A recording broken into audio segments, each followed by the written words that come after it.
pagājis kāds laiciņš, un es kaut ko mazliet vairāk jau esmu iemācījies par dzijām.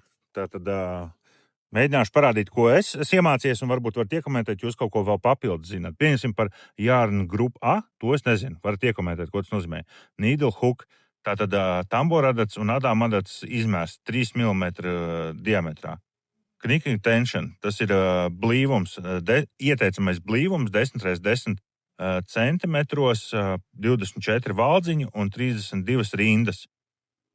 Veits svars 50 gramus var šī ficīte un iekšā ir 167 metri.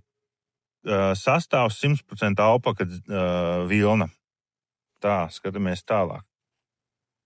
Kolor, krāsas kods 618. Lai nākamreiz atrastu savu ficītes krāsu, tad pierakstāt šo numuriņu kolor 618. Dailot, tas ir partijas numurs.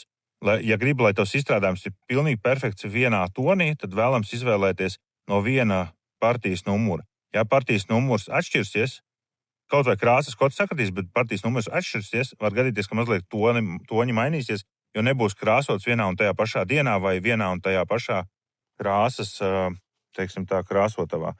Tad šeit virsū ir mājaslapiņa norādīt, kur var iepazīties droši vien vēl papildus informāciju par šiem dzijām un pamācības iegūt.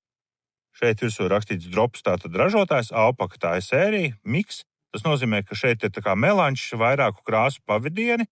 Ja šeit rakstīts unikolor, tātad viens krāsas pavadiens. Bet šeit par cik ir miks, te ir tā kā melanžs, var arī redzēt vairākas tonīšas iekšā. Nu, laikam arī tas būtu viss, jā. Man tad radās jautājums vairāk par to Yarn grupā, ko es nezinu.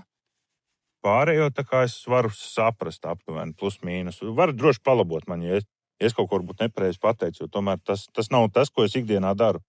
Bet, mācos.